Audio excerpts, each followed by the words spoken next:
Muslims and leftist progressives are literally going crazy in France right now, rioting, burning, and destroying.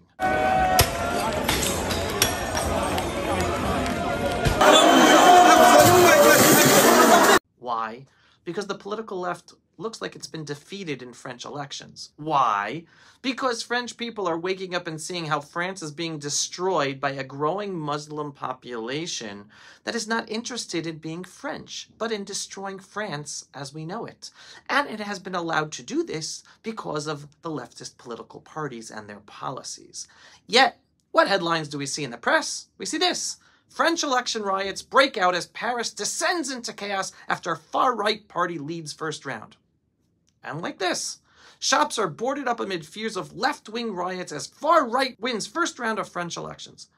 Don't you just love how the media treats the total undemocratic nature of the democracy-loving left?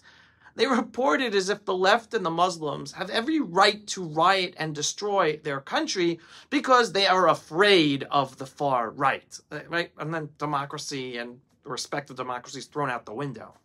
So now for a more realistic reporting about the situation in France without the progressive left bias, we have this. Le Pen humiliated Macron, who was practically wiped out as shops are boarded amid far-left riots. But this final headline really says it all. Paris is burning. France fears civil war as left-wing sparks riots amid defeat in first round to elections.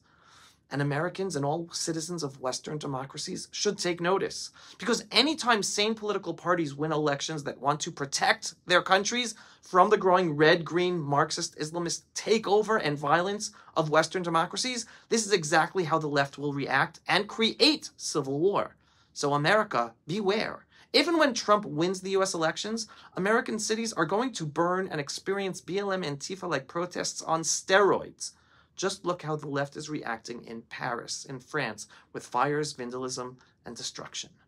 And as I always tell people, the main reason to support Israel and the Jewish people is because we are the front line of the whole freedom-loving world against this emboldened Marxist-Islamist revolution. Imagine how much worse the freedom-loving world would be if we wouldn't be fighting them here in the Middle East, the front line for the whole freedom-loving world. This is ultimately a battle of evil versus good that is going on. And we, the Jewish people, and the Jewish people specifically in the land of Israel, we stand up for good. Anyone who turns against Israel is supporting their own self-destruction. Now, what is the leader of the French party saying she will do if she comes to power? And I'm quoting her. Those connected to Islamist ideology must be stripped of their nationality and expelled from France. French who adopt the ideology of the enemy must be punished. Radical mosques must be shut down, and the Muslim Brotherhood will be dissolved. End quote. And that is the exact policy that every freedom-loving country and Israel must be implementing to save themselves from the Marxist-Islamist goal to destroy us all.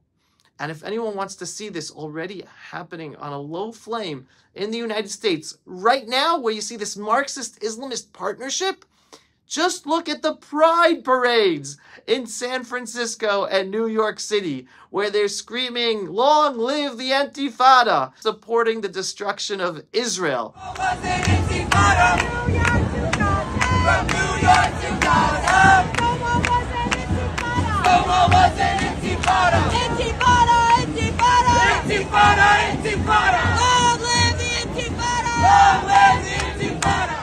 What does their gay pride agenda have anything to do with supporting an Islamist ideology that will literally kill them and throw them off of roofs if they lived in Islamic countries in the Middle East? It's insane, but that's the Marxist-Islamist agenda. And that's what we have to stop. And we have to support Israel and the Jewish people because we are the front line against this Marxist-Islamist agenda. We're going to be fine, folks. Here in Israel, we understand what we're up against. A majority of the people, we're going to overcome it. The question is if people in your country are going to wake up in time. I'm just making the warning because we're the Jews. We're the canary in the coal mine. So help us, stand up and support us because we are here helping you. If you are not yet a subscriber to the Pulse of Israel videos, go to pulseofisrael.com and click to subscribe.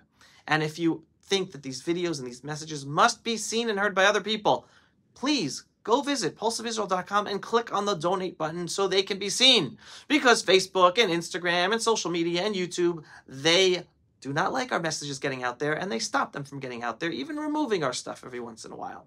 So we're seen because of your donations. So anything you're able to give, as often as you're able to, that is very much appreciated. Shalom from the eternal and ancestral homeland of the Jewish people, Israel, in our eternal, beautiful, biblical, and indivisible capital, Jerusalem, since King David's time. This is Avi Yeblo. Shalom, and thanks for watching. Pulse of Israel, frontline videos from the Holy Land.